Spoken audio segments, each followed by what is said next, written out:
Ready to go?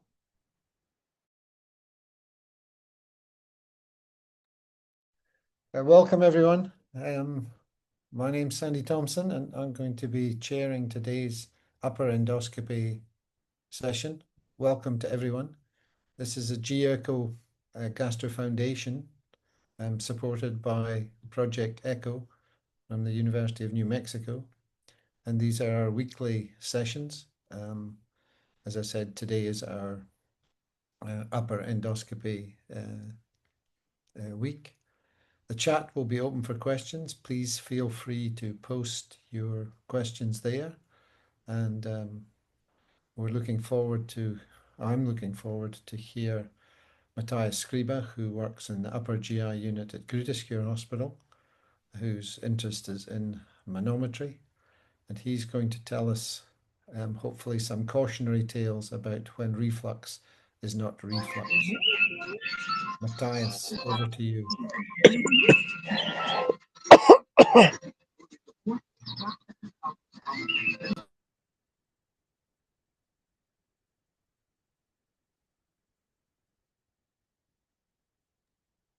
All right, good afternoon, everybody. Can you see my screen? I'm just going to make it. All right. That's I'm good. going to keep my video off just because we sometimes have some Wi-Fi issues here. But thank you very much for the introduction, Prof. So the last session I did, I looked at how we diagnose reflux in terms of pH and impedance and how that works. And what I want to do today, I want to focus on a little bit about reflux at the beginning, but then I'm going to show some actual cases from our center here of where patients came in who were thought to be reflux, for the most part referred for reflux management, often to be considered for surgery, when they were definitely not reflux and where something like a fundoplication is potentially disastrous. So I thought I'd share that with you. Now, I recently gave a similar talk to we had a conference for the South African Society of Endoscopic Surgeons. So that was aimed at surgeons. And there's quite a bit of overlap here. But I do think as gastroenterologists, this is an incredibly important topic because reflux is common. If you look at the literature, it's up to about 30% of the Western world is supposed to have pathological reflux. But in my situation, and I am biased for this, I run the motility unit here at Grüteskür, so I do manometries, but I also do physiological testing like pH and impedance. I get a lot of patients that come through the door that are desperate to actually be told they have reflux so that they can get a magic bullet like an operation or a PPI. But they so desperately actually don't. And these are the patients that can be quite difficult to deal with and are the ones that sometimes we actually have to not give any management for in terms of the reflux. So the first thing to say is this is just a bit of a recap, but when we look at what we have available in the literature in terms of guidelines, I think the Lyon consensus, which was updated in 2023, is the most well-known and most used consensus guideline on how we diagnose reflux. And this is used the world over. It's a big consensus meeting from most of the world's experts on it. And I think this is really certainly what we use here to make a definitive diagnosis on reflux. And I'll just briefly talk about that. How should I treat confirmed GORD? Well, there's a lot of debate on this, a lot what you can read about.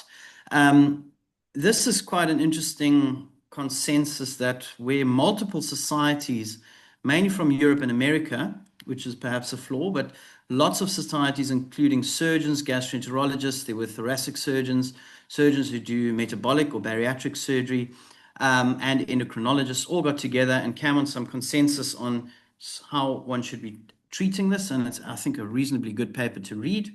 And then lastly, for us as surgeons who should get anti-reflux surgery, which is an even more important question, there are the ECRIS guidelines. These have been around since 2019 and give a reasonably good overview. So if you're looking to reference something for these topics, this is what I would suggest. But there are obviously many bits of literature that one can look at this topic.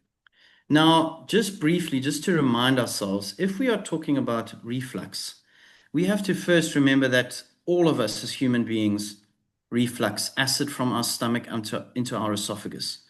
It's physiological, it's part of being a human being, and it happens a lot every day. It's mediated by the transient lower esophageal sphincter relaxation, which is our gastric venting mechanism, when the stomach distends with air, a vaguely mediated receptor then causes a relaxation of your lower esophageal sphincter, and this causes both gas and often a little bit of acid to escape up into the esophagus. And this happens a lot. It happens up to 40 times a day, in some patients even more. And if one looks at the actual acid exposure time, in other words, when the pH in the esophagus drops less than 4, that's rather acidic, we call that the acid exposure time. Over 24 hours, this will be 4% of the time. We consider that normal. That's just short of 1 hour every day where our esophagus is acidic. So I think it's important to remember this, because we then have to decide, well, at what point does it become pathological? And when we talk about pathological reflux, the first thing we have to talk about is when we have erosive reflux disease. So in these patients, there's been so much reflux that you actually have visible cell damage to your esophageal mucosa. And if we look at Leon, in terms of what they consider to be definitive proof of pathological reflux, these are all endoscopic diagnoses. So they include esophagitis, Barrett's esophagus, or a peptic reflux stricture. And when we talk about esophagitis, Leon 2 now includes the Los Angeles B, C, and D. So B is included as well. We know that Los Angeles A esophagitis is not definitive evidence of pathological reflux, because a large percentage of patients who do not have reflux can have LAA esophagitis. It can be physiological. On the other side of the spectrum, and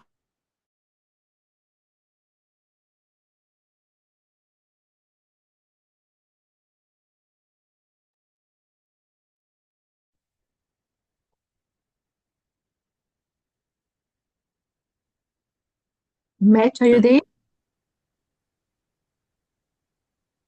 can you hear me? You disappeared for a moment. Okay, sorry. Is that better? Yeah, I can hear you now. Okay. So some of them, the three main symptoms we associate with pathological reflux are heartburn, regurgitation, and chest pain. And I would like to say that there's a number of other symptoms that are ascribed to reflux that we consider atypical. And we consider them atypical because if we look at the rate of how many of these patients actually have reflux when they have atypical symptoms, it's very, very low. And these include things like coughing, hoarseness, asthma. We've got a whole bunch of other things, patients with sore teeth, sore ears, the whole range of things that happen. Other things that generally shouldn't be associated are dysphagia, and some symptoms actually have a negative correlation. And nausea and epigastric pain specifically are the two symptoms that one should be wary of. These have a negative association with reflux. Okay, so the problem with these patients is that we need further testing, and these do require physiological testing with either a pH or an impedance test. And I say unfortunately because, of course, this is not widely available. We're very lucky we have it here. But if you go according to Leon 2, if you don't have erosive reflux disease on a scope, it's very inaccurate to confirm reflux in any other way other than a 24-hour pH test. Now, if we go to the main table for Leon 2, it's very busy, but it gives us their definitive evidence on what they consider conclusive evidence for reflux, what's borderline, what's adjunctive, and what's considered evidence against it. Now, I'm going to focus just on this here. This is what they consider conclusive evidence. And this is what I said just now. So the endoscopic evidence is LAB, C, or D esophagitis, Barrett's, or a peptic stricture. And then when we talk about our pH testing, the one metric we are interested in is the acid exposure time, and we want more than 6% on a 24-hour study. Things like the Demeester score, which is often still used in reflux, in clinical pathways has now fallen away. We don't really use the Demeester score anymore. We use acid exposure time. So, in summary, to diagnose reflux properly, we need a scope, And if we don't get the answer on a scope, we do need to do pH or impedance if we are to diagnose it according to Leon 2.0. Now, tests that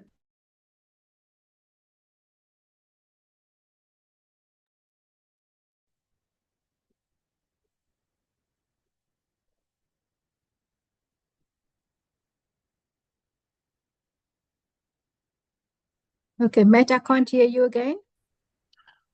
Okay, let me just quickly change to another Wi-Fi. Sorry. Okay. Apologies for that.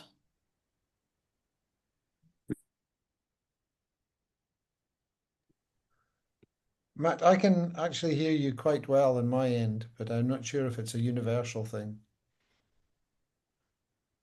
I haven't had any breaks in your Okay. Then it might. Wi-Fi. Okay, I've changed Wi-Fi. Can you hear me now? Yeah. All good? Okay. All good? Okay. So let's just go back to this. Sorry, here. Okay, so the things that don't prove good, that are inaccurate. So we know biopsy. So if your pathologist tells you that they've noted reflux esophagitis on a biopsy, that's very inaccurate. If the pathologist has an interest and they use certain scoring systems, there are classification systems pathologically, that does increase the accuracy. And if one does electron microscopy and the marker or the most specific finding is dilated intercellular spaces, then you have more accuracy. But again, this is not very good. And certainly when we do a random biopsy of the esophagus and it comes back as reflux esophagitis, this does not prove pathological reflux. A positive trial of a PPI, we always use that. It's part of the algorithm, and we should do this, but that doesn't, unfortunately, definitely prove it, because up to 30 to 40% of patients will have a placebo response when they don't actually have reflux. Seeing reflux on a barium swallow is probably one of the most inaccurate things. This is because we have our transient lower esophageal sphincter relaxations, and if you catch that while the patient is having their swallow, the contrast you've given can go up into the esophagus, especially when our radiologists move the patient around in different positions. And this is not very accurate. And then other things, remember, reflux questionnaires were they useful, but also not very accurate. A manometry is not there to diagnose reflux or exclude it. It's there to exclude other things. And we'll get to that just now when I go through the cases. So I just want to present some interesting local data. This is not yet published, but it's been presented at SAGES this year, and forms part of an MPhil by Dr. van der Schyff, who's one of our newly qualified medical gastroenterologists, where we looked at 10 years of pH and impedance testing here in the unit, done mainly by my predecessor, Dr. Sasa Botha. And we looked at a total of more than 670 studies, and these were all for patients who were being referred because they had symptoms of reflux or were considered to have reflux, but for the most part didn't have evidence of it yet. So they didn't have endoscopic evidence. And we can see in this group of patients that the vast majority have excluded GORD. They don't have reflux, while about 1/4 do. And even if we further sub-analyze this very small group of 8% are the ones that have proven GORD with symptom correlation.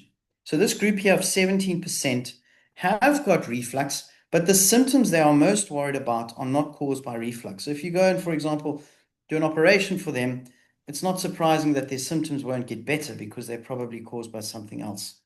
So that's just some local data. And we went a bit further and did a bit of an analysis here to see how good other tests other than pH or impedance were for predicting reflux. It's quite a busy table, but I think the important thing here to show is that when we looked at patients that have had a hiatus hernia found on scope, which is often something patients get referred for, then only about 34% will actually have reflux. Similarly, as I mentioned, if you find reflux reported on a contrast swallow, less than 30% will actually have reflux, okay? And even if we combine a few things, so if we say the patient has got a typical symptom of reflux, so that's chest pain, heartburn or regurgitation, plus a hiatus hernia on a scope, we increase it, but only slightly, and not much increase when we look at typical symptom with reflux on a contrast swallow. In other words, the vast majority of these patients actually won't have reflux and probably shouldn't be treated. So that's where we are. Now, when we talk about management, this landscape is changing fast. So we've got increasing medical management. The PCABs, which are the potassium blockers, haven't, as far as I know, made their way to South Africa, but they certainly have made their way in the rest of the world. And for example, the Japanese guidelines on GORD actually now incorporate the PCABs as first-line treatment, which is quite interesting. But I don't think we have data that such good long-term data for that yet. We have an increasing amount of endoscopic therapies and of course surgery, but even surgery, which used to be a Nissen, now includes magnetic sphincter augmentation, which is making a big comeback and is now showing quite a lot of promise in the literature. And the whole question around what we do with patients that are obese and also have reflux. And for the most part, these patients are being referred for obesity surgery rather than reflux surgery. Okay, but the point is not, I'm not going to spend much time on this, but I would like to say one or two things on this because I always get asked this. So who should actually get anti-reflux surgery in this day and age? I do think as we stand, for patients that actually have true confirmed reflux, surgery probably is the most effective treatment still, bearing in mind it's got complications, it's got side effects, but you have to confirm there's true GORD before you operate, because operating the OG junction results in permanent changes. And so the ideal candidate is someone where you've confirmed the reflux, you have symptoms that you can improve. There should have been a partial response to PPI. I do think this is important because those patients that have absolutely no response to PPI, there's red flags going off there that probably they don't have reflux because PPIs do work. And this is the big thing, lack of concomitant functional or psychological symptoms, the so-called disorders of the gut-brain interaction, and of course, a surgically fit, willing patient. And the last slide before I go on to the cases, because I do get asked this also, is Barrett's esophagus an indication for anti-reflux surgery? And this is controversial. This is because, well, Barrett's is one of the 3 endoscopic markers we have that there is true abnormal reflux. But what are you trying to achieve when you do the operation? And this is what we must decide. Why are we doing anti-reflux surgery? So the first thing is, should we do it to reduce the acid exposure so that the risk of dysplasia and adenocarcinoma formation is decreased? In other words, you do it for carcinogenesis or neoplastic risk reduction. And the answer is quite clearly no, more and more. It used to be controversial, but now we think it's no. The American College of Gastroenterologists actually made quite a clear statement. It's a conditional recommendation with low evidence, but they say they suggest against it, which is quite a strong statement in any guideline. And probably the most recent big study we have is from almost 34,000 patients from Scandinavian countries where they looked at these patients and they found that those that were wrapped versus those that were kept on PPI did not have a difference in terms of cancer, progression to cancer. So in general, it's advised against doing anti-reflux surgery on these patients just to prevent them progressing. If you are wanting to improve their symptoms of reflux, then the answer is yes. But remember, most Barrett's patients are asymptomatic. So if you have an asymptomatic Barrett's patient, then doing an anti-reflux operation probably isn't the way to go. Okay, so for the rest of the talk, I'm going to focus on what I call the GORD mimickers. So here are some cases from our practice here that seem to be reflux, but actually were not. And thank goodness didn't land up going for an operation. So I'm going to start distally with intestinal obstruction. Now that sounds strange for me to include intestinal obstruction because surely we should be able to distinguish clinically between intestinal obstruction and reflux. But here's an interesting case that we had about 3 years ago or so. A young, fit 24-year-old man was referred to us with typical symptoms of reflux, terrible heartburn, and what was noted to be regurgitation. He was regurgitating after every meal, was unable to really get any food down properly, was losing weight, very unhappy, and had an endoscopy where esophagitis was confirmed. We didn't have a Los Angeles grading, and a hiatus hernia was found on the scope. So he was referred to us to be considered for Nissen, and he actually arrived at the consultation expecting to just get a date for the operation and get on with it. But on further questioning, his regurgitation actually wasn't regurgitation, but vomiting. And the difference between the two is that vomiting is an active process. There's retching involved. There's nausea. Regurgitation is passive. It shouldn't have nausea associated with it. So we opted to repeat a scope. And here we found esophagitis, yes, but this is not just simple reflux esophagitis. This is stasis esophagitis. And when we see extensive esophagitis like that, we must look distally. And here we're going into the duodenum, and you can see there's food around. And I think what happened at the first scope, they didn't go quite distal enough. So this is going into quite distal D2, D3, third part of the duodenum. And here we can see some rather odd looking mucosa. It looks polypoid. When we saw this initially, we were quite worried this might be some sort of malignancy, like a lymphoma or something like that. But actually what this turned out to be was duodenal Crohn's. Very unusual, very rare case, but I think it just raises the point that when the patient has a scope, someone sees a hernia, some esophagitis, they think, well, there we go, let's go and do a wrap. And in fact, this patient, of course, didn't need a wrap. He needed very extensive multidisciplinary team management. Similarly, any gastroparesis, which can sometimes catch us out as well, or gastric outlet obstruction, can present with symptoms that sound like reflux. They can get esophagitis because there's stasis, and they can have what sounds like regurgitation, but it's actually vomiting. So I think one has to have a good clinical suspicion for these patients before one goes ahead and treats them for reflux. The esophageal problems include dysmotilities, opioids, things like eosinophilic esophagitis, and scleroderma. So I'm going to go through these now to show you how easily these can catch us out. Here was a 35-year-old female who was referred from the private sector with, again, typical symptoms, heartburn, chest pain, and she did report some dysphagia. And I think whenever there's dysphagia in any of these patients, one has to stop and think and go ahead with further testing, at least a barium swallow if you don't have manometry available. The scope done in the private sector showed some esophagitis. Again, it wasn't specified, a small hiatus hernia, and the rest is normal. And the patient was actually lined up for a Nissen already, but fortunately the surgeon, because of the dysphagia, decided to go ahead with a barium swallow. And hopefully that runs here. Here it runs. So we can see that the esophagus doesn't look quite normal. It was slightly dilated, but certainly the contrast drained quite nicely. There was no obvious findings of achalasia like a bird's beak or anything like what we call rat's tailing. I'm going to play it again. It goes quite quickly, sorry. And basically, it does look a little bit abnormally shaped, almost sigmoid shaped. So what are we dealing with here? So fortunately, she came across for a manometry. And what we found here, this is just one swallow. Remember, we do 10 swallows and we take an average, but most of the swallows look like this. We find that her IRP was raised, so that's the metric we use for relaxation of the LOS. And with this particular water catheter, the IRP should be less than 18, so this was raised, which is indicative of a non-relaxing lower esophageal sphincter. And she had these rather odd-looking, what we call panesophageal pressurizations with shortening. So you can see the LOS actually goes up here. And all her swallows, for the most part, look like this. And this actually met the criteria for type 2 achalasia. And type 2 achalasia is an early form of achalasia.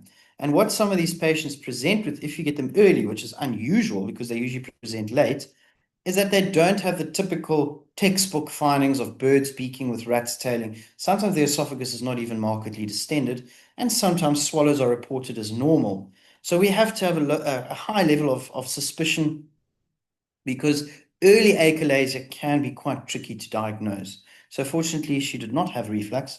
She had achalasia. Here's a 61-year-old female. She was referred to us from our medical GIT colleagues because she's known to the IVD clinic with Crohn's.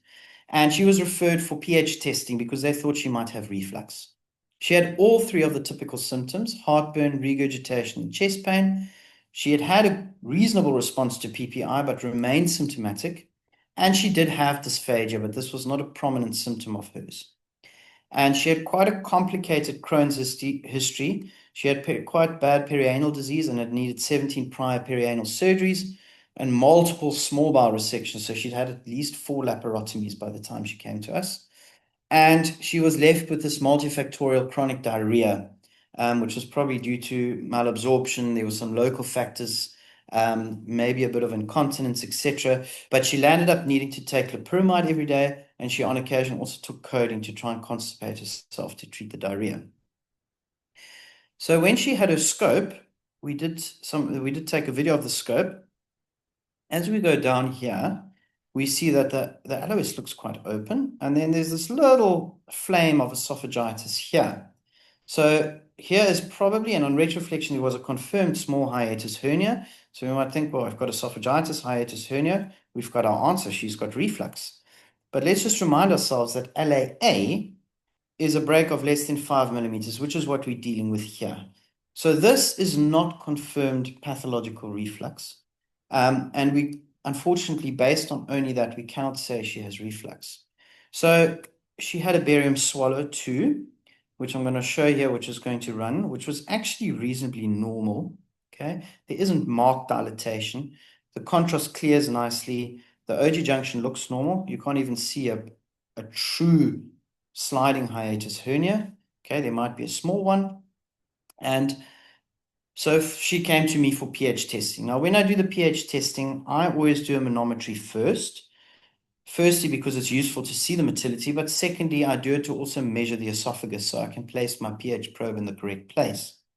So when I did the motility, I was actually quite surprised, because what we found here is that the IRP is raised. This is using our solid state catheter. Here, the metric or the reference range is 22 millimeters of mercury. So this was raised, and they were all raised. The median IRP was high. So there is an LOS, outflow obstruction. And on top of that, we can see that the distal latency, which is the time period from when you begin your swallow to when you reach the end of your contraction, where it slows down, was only 4.3 seconds, and normal is more than 4.5. So this was a premature swallow, which was reproduced in multiple swallows.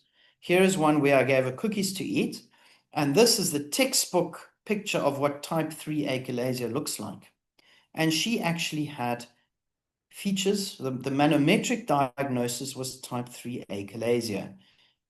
And I did not go on to do a pH study for her because this is actually what a diagnosis was. She had a drainage problem. But when we look at the underlying cause, we know that opioids can mimic type 3 achalasia, and we know that loperamide is an opioid agonist. So this is actually esophageal changes to mainly loperamide, but also codeine. And when looking back, when she had that swallow, she wasn't really needing the loperamide at that stage as much, and that's why the swallow looked reasonably normal. So that case also, fortunately, I mean, this is not a patient you'd go and do operation anyway because she's got an almost inaccessible abdomen, but actually doesn't have reflux. She's got a dysmotility that's opioid induced. Here is a 41-year-old male, came in with chest pain and regurg. Again, typical symptoms, severe constant retrosternal chest pain, and there were no relieving factors for this pain, and he had no response to PPIs at all. Now, that's a red flag. And he also complained of dysphagia on questioning, and he describes these sensations of where, specifically when he ate apples, they got stuck in his lower chest. He never needed any disimpaction for this endoscopically, but it sounded like episodes of food impaction. So we've got a young male with symptoms of food impaction on top of reflux symptoms. There was a history of anxiety and depression, which always adds complexity. Could this be functional? But importantly, he had an atopic history, asthma, eczema in his knees still, and importantly, no opioid use, okay? And the poor man told me that he was allergic to his child's dwarf hamster, which they had recently acquired, and the symptoms had flared up in terms of also having allergic rhinitis, etc. So on his scope, it was reported to have LAA esophagitis and mild antral gastritis, nothing else. His swallow, which you can see here, looks reasonably normal. There was some concern at the OG junction initially, but it does open and it drains reasonably well. So there's more pictures here. when he was put prone, which is what you're being shown here, reflux was reported. Okay. Now you can see the contrast is moving up and down, and this was reported as reflux on a barium swallow. But actually what this is intraesophageal lack of movement. So the contrast was actually just sticking around in the esophagus. So this is not a problem with reflux from the stomach up, but rather a lack of clearance. Okay, and it's sometimes extremely useful, and I would advise this always to look at the images yourself. Certainly at Critical, we often get junior radiology registrars who look at the swallows. They don't like looking at swallows. It's not as exciting as a CT scan, and they don't have as much experience. So they often report on things, and I think we shouldn't just rely on the report. We should look at the images.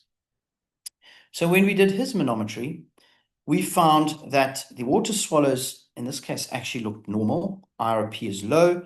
He does have a small hiatus hernia, so we can see that here because this is the LOS here, and this pressure marker here is where his diaphragm is. So there is a small discrepancy here. So we know there's a small hiatus hernia, but the water swallows were essentially normal. When we sat him upright, the water swallows were normal too. So now we thought, well, okay, now we've got normal motility. But when we did some provocation testing, so this is a multiple rapid swallow, we get this band of pressure, which meets the criteria for a panesophageal pressurization, but the IRP remained low.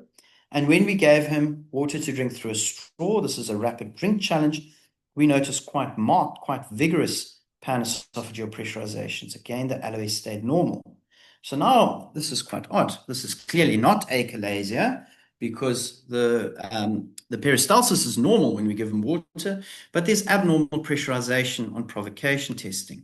And when we gave him an apple to eat, which was the thing he identified as the thing that's causing the most problems, we noted these repeated, very vigorous panesophageal pressurizations, but a normal IRP. Okay. And so what we concluded was that although we've got these pressurizations, if we follow Chicago 4, we would call this normal. Okay, this would be a normal manometry.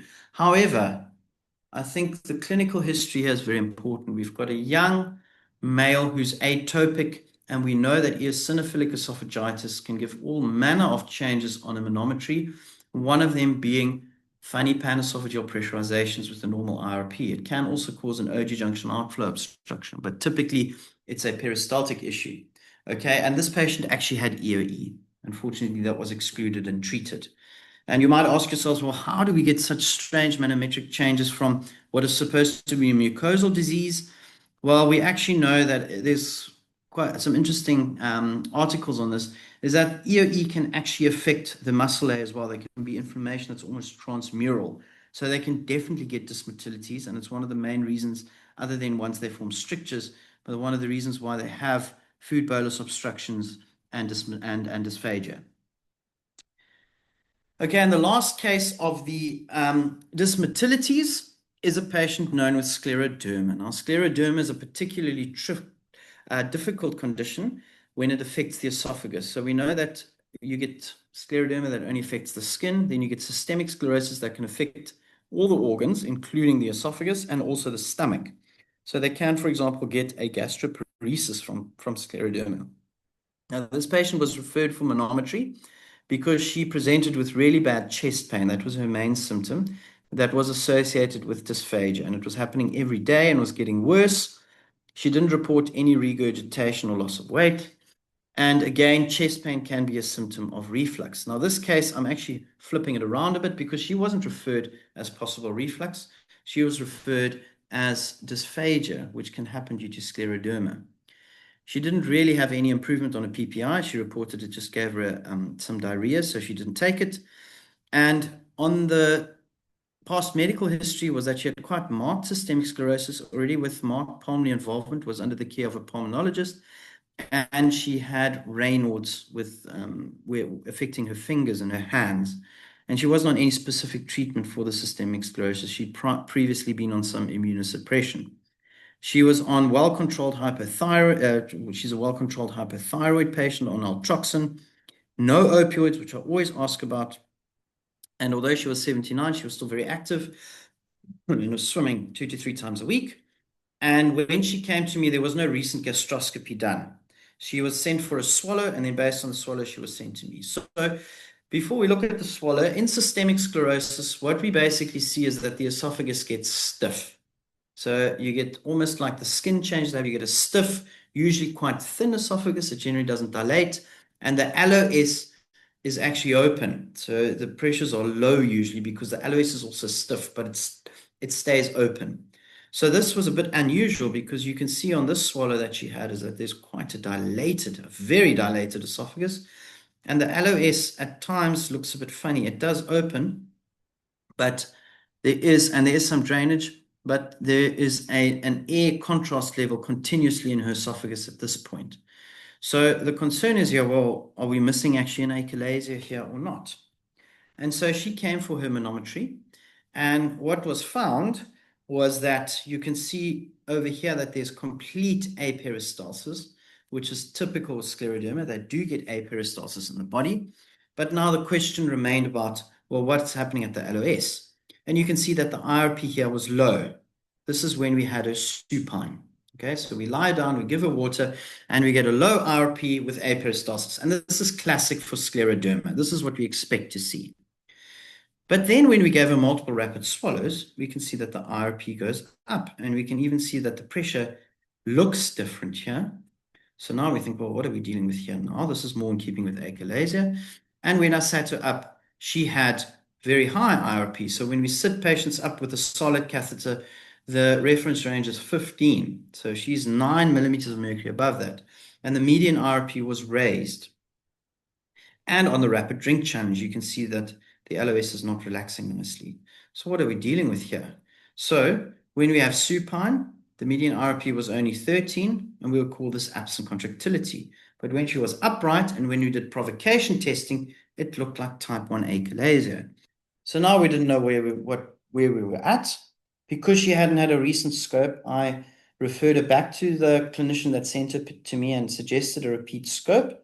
And at that time, one can make sure that, for example, there's no reflux stricture because these patients are prone to reflux and they can get peptic strictures, and maybe that's giving us a pseudoachalasia. Or if she does have achalasia, one could start with something like Botox and see if there's improvement. She wasn't the fittest patient for immediately jumping for a surgical operation, but it's something one can then follow up to do that.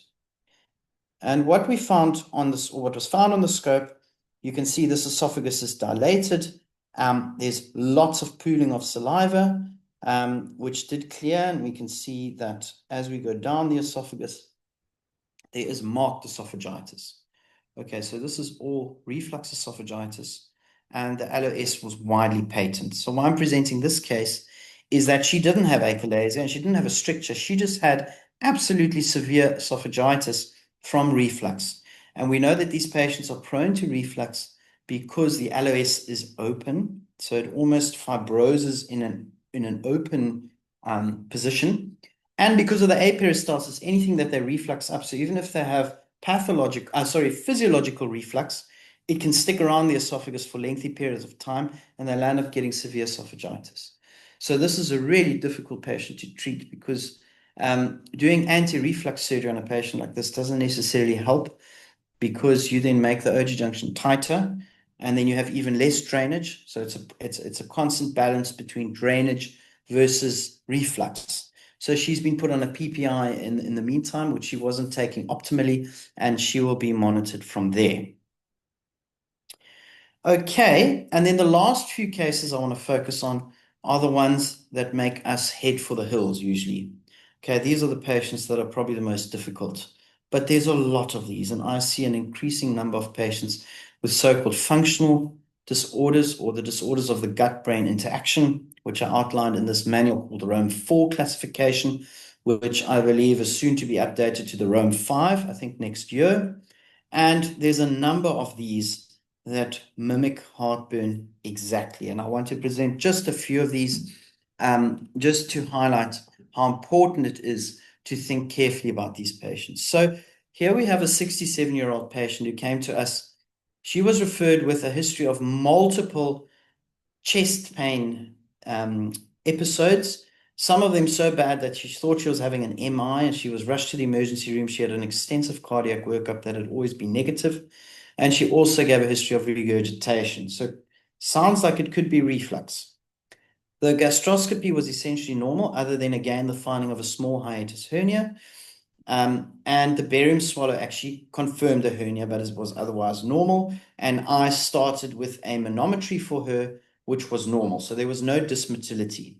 So the chest pain wasn't caused by something like achalasia or a hypercontractile jackhammer esophagus or esophageal spasm. Those are the ones we look for from a dysmotility point of view.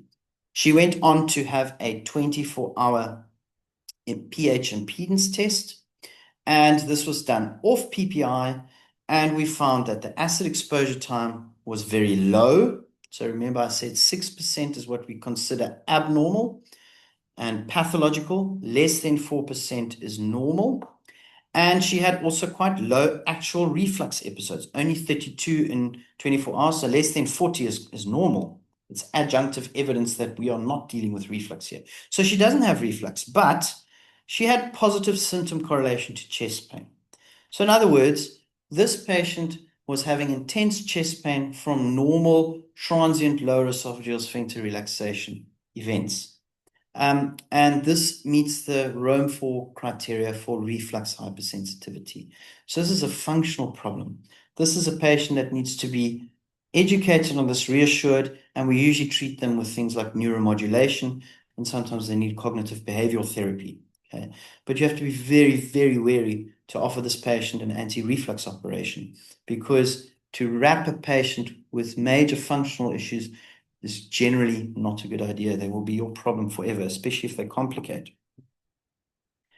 Here's a 37-year-old female who came to us with also referred as possible reflux. She'd had a normal scope, a normal swallow, and she had no past medical history of note at all. Okay, no comorbidities. She was completely fine. She was not taking any chronic medication, and she had used a PPI, which her GP had prescribed to her intermittently, and she had found some improvement. Now, when I spoke to her and took a history, she described the main symptom being heartburn and regurgitation.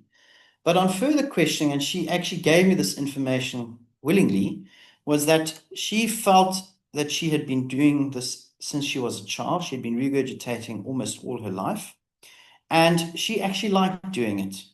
She described it that this would give her a second chance to chew her food, and when the food came back up into her mouth from the regurgitant, it didn't taste bad at all. In fact, she quite enjoyed it, and then she would swallow it again, sometimes bring it up again. She would do this multiple times, and she'd learn to control this. Once the food became bitter, she would stop and then take another bite and repeat this process. And she actually told me she actually does this. She wants to do it. She likes the food to come back up. It brings her comfort. She actually found this would be a comforting thing. And actually, she wasn't embarrassed by this at all. So she says her family knows she does this. Her husband, her children were not really bothered by it. And she didn't really want to stop doing this. And then the consultation took quite long, because I then went into multiple psychosocial components, and she would then describe some extremely traumatic childhood things related to her stepfather, and that she'd lost a child, and that there were major psychological stresses. And at this point in time, I opted not to perform a 24-hour pH impedance. I'd done a manometry already. She actually couldn't at that time because she didn't realize she'd have to take another day off work. So we didn't do it. But I think in this case, the diagnosis does not require further testing. This is a diagnosis made purely on history taking.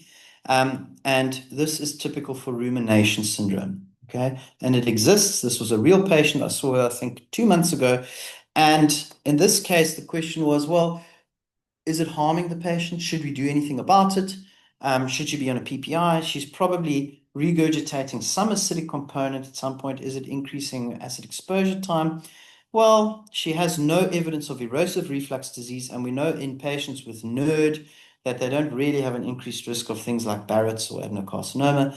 So if it's bringing her comfort and she's enjoying it, maybe we don't need to actively treat this one, okay? But what you don't do for these patients is going to do anti-reflux surgery for them. Okay, so this is a very important history taking exercise. So if the patient says they regurgitate, I always ask them, what do you do when you feel the food in your mouth? Do you spit it out? Do you swallow it again? What does it taste like? Do you enjoy the taste? Or is it something that tastes bitter and you don't like it? Okay, so this is a case that the diagnosis can be made on history taking. Okay, and then I think this is the last case. I've shown this case before, but this was a fascinating case, and I've subsequently had more patients like this. This is not an isolated case. Here we had a young 24-year-old man who was a very high-functioning, very intelligent young man who was studying for his BCom and was finishing up, about to dive into the big, scary finance world, and came in with quite debilitating heartburn and regurgitation. It was referred from our medical GIT colleagues here at Proteus, and he'd had an improvement on a BD-PPI, but still had volume reflux. So these are the patients we actually think are the best to have anti-reflux surgery, because the PPI will make the reflux state less acidic, but it won't stop true volume reflux. If that's a mechanical problem, an operation is probably best. But he did also present with some bloating, what he described as wins, and some dysphagia. So we went on to examine him and work him up fully. So his scope was essentially normal. Again, a small hiatus hernia was noted, and we have a young male. He didn't really have an atopic history, but it's always important to exclude EOE, which was done. And the barium swallow was essentially unhelpful. Again, a small hiatus hernia. So he came to me for a manometry and 24-hour pH. The manometry was normal, and the pH impedance result actually showed an increased acid exposure time, 6.5%, more than 6%. Lots of reflux episodes, 134, more than 80 we consider abnormal and is adjunctive evidence that you're dealing with true reflux. And he even had positive symptom correlation. So here we've got confirmed reflux with symptom correlation. We've got our gold medal patient. He must go for an anti-reflux operation. We've hit the nail on the head. But now, to make things even more complicated, we went on and we actually looked at the impedance. And here is a zoomed in, this is about 2 seconds worth of data here. What I'm showing here, the whole thing's about 5 seconds. He did this repeatedly throughout the day, more than 130 times. So what we see here, for those of you that remember from the last session on impedance, we've got Z1 to Z6. Those are the impedance zones.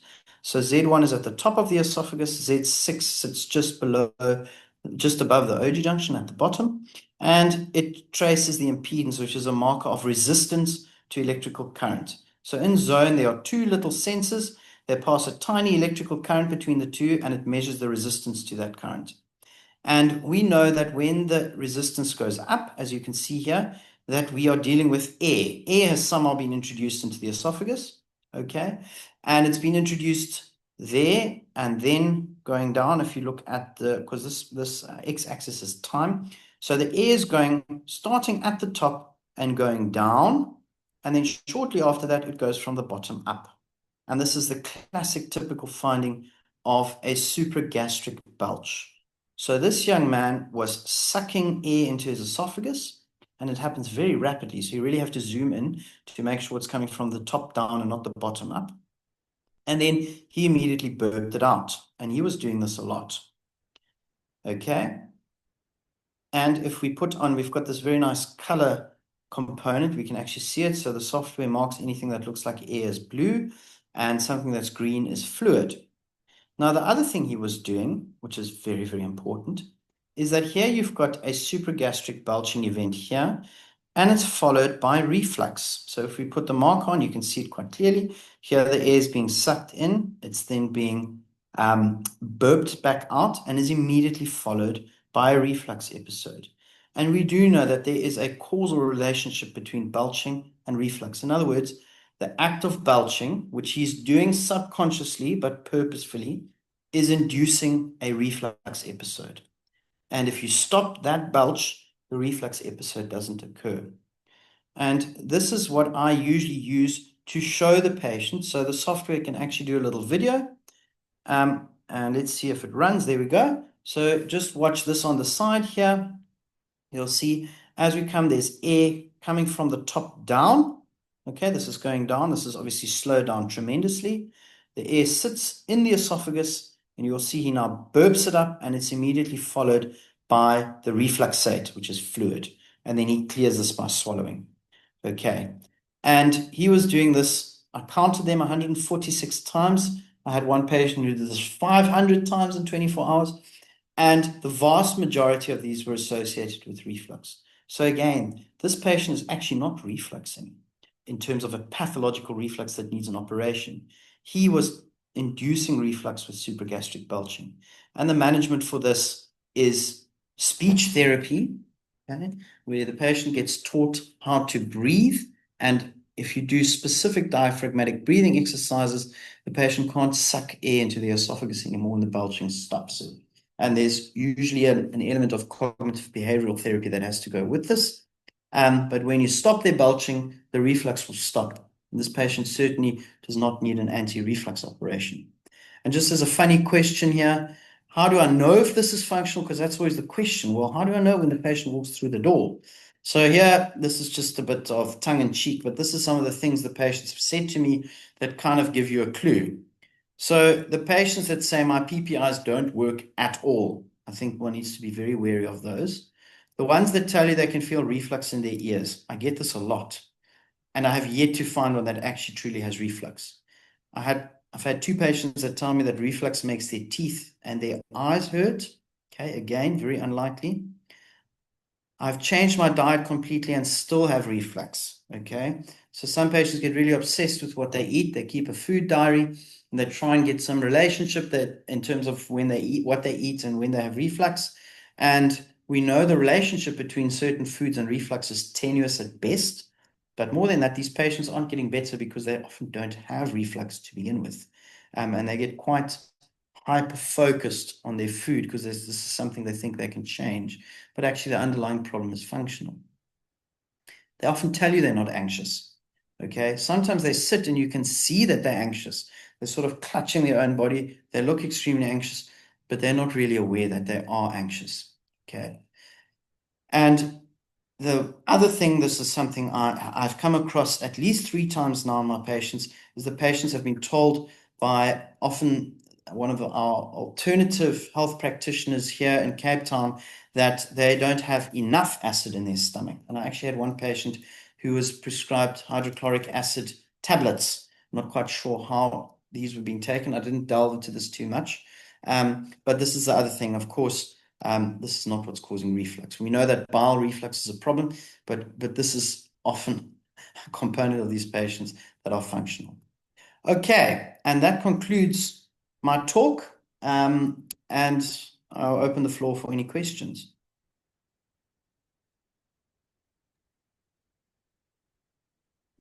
Thank you very much, Matt. That was really a tour de force through a lot of basic physiology and how you apply these tests and to sort your patients out. There's a question here, and perhaps you can elaborate on it. You did show a lot of barium swallows, but you alluded to the fact that it isn't a good mechanism for diagnosing reflux. What do you think its main role is, and do you think everyone should have a swallow, or which ones shouldn't have a swallow? Good question. So I do stick by the fact I don't think it's good at diagnosing reflux, but I do think it's very good at giving us an indication that there is a dysmotility, especially if you've looked at a lot of swallows, can give us subtle indications like tertiary contractions. It might be mildly dilated. You can look at the ojo-junction morphology. So it is extremely useful from that point of view. And from a surgical point of view, we always do barium swallow first because it shows us the anatomy, probably the best.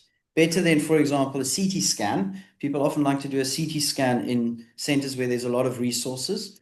I find a barium swallow is much more useful. So if the patient's heading towards an operation, and I know I've shown all the cases where we shouldn't operate, but sometimes patients do still need anti-reflux surgery. There are indications for this. And in those patients, a barium swallow is very, very important. It's not to diagnose the reflux.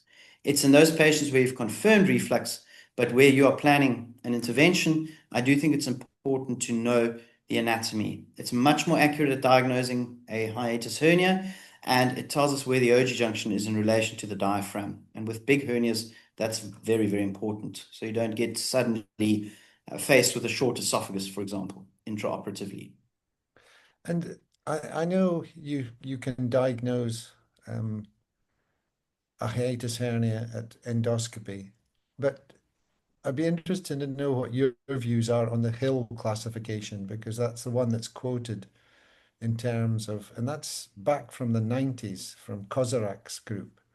So is the Hill assessment of hiatus hernia used? Do you use it to categorize the size of the hernia?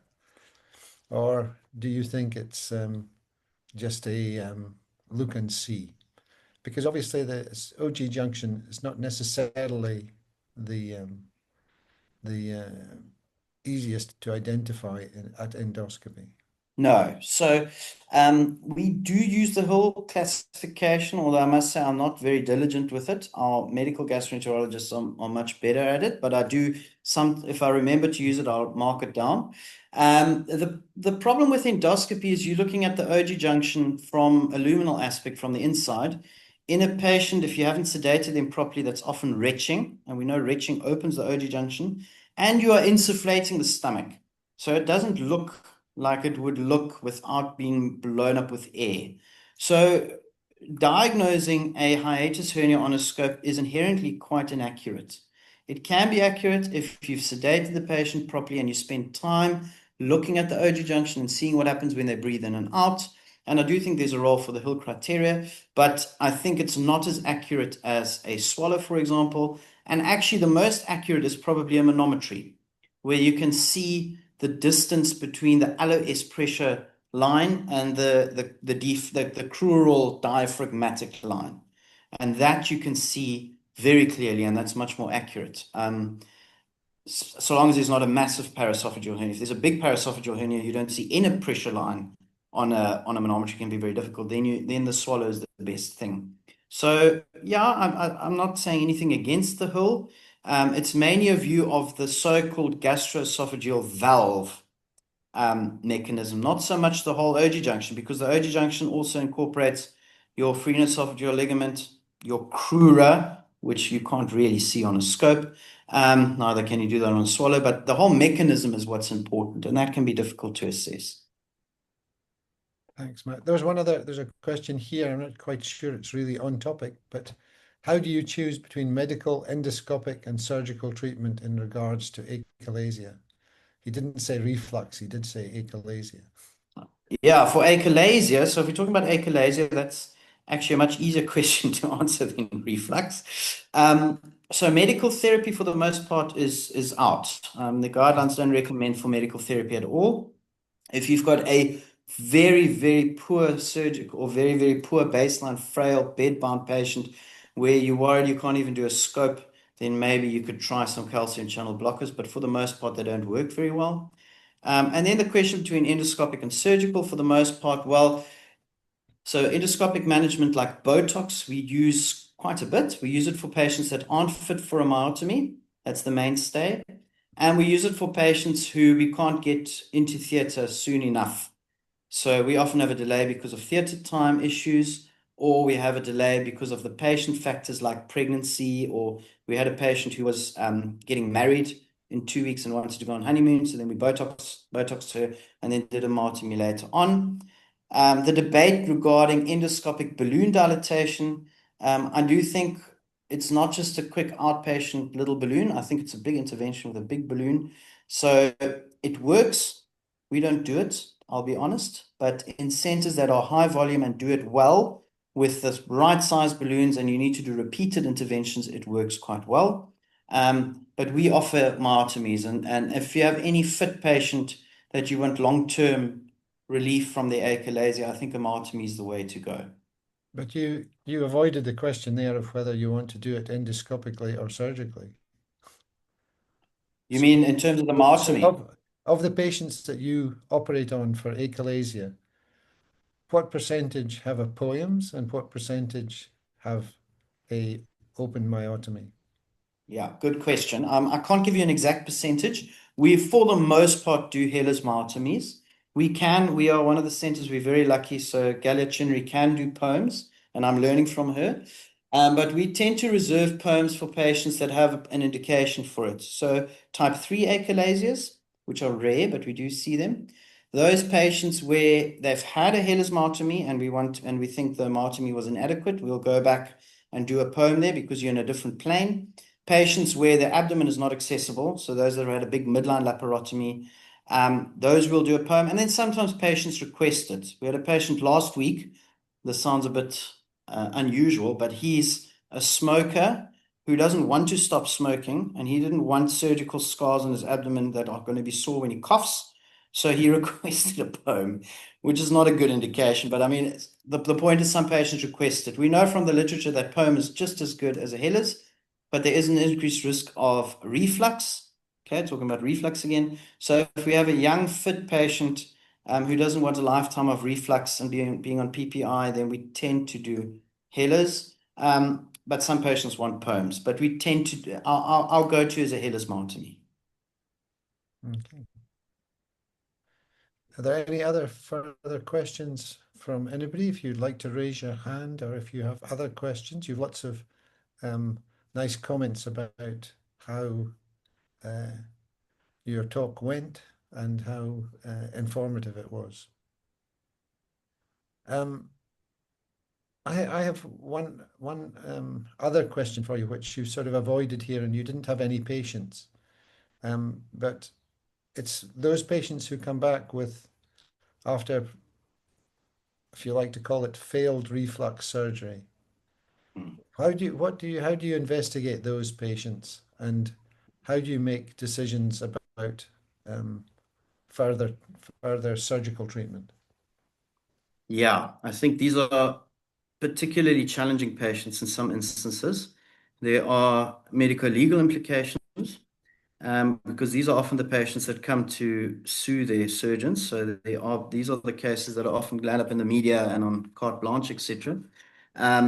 But they are complex patients, and you really have to have your wits about you and decide, well, what is the patient actually complaining of? So Yeah, we lost you there, Matt. reflux. Unfortunately, you're breaking up. The problem is different to that, in that they actually have a dysmotility or things are. Matt, I think we're going to have to call it at that. You're breaking up quite badly. So it remains for me Oh, to sorry. thank you, Matt. That's okay. I think we've had a very good conversation about matters to do with reflux and those that don't reflux. And I think you've clearly outlined a good pathway to try and avoid the pitfalls that people fall into with operating on these patients without really good indications. So thank you for that. I'd just like to remind you that this is part of iEcho from New Mexico, and we're hosted by the iEcho India team. Remember that the recordings are available on the website, the Gastro Foundation website, and we'd like to thank all our sponsors who make this possible. And remember, next week it's pediatric gastroenterology. So for those of you who are interested in that, please sign in next week. And we hope you enjoyed today's efforts. Thanks very much. I'll call the meeting to a close now. Thanks very much, everyone. Bye.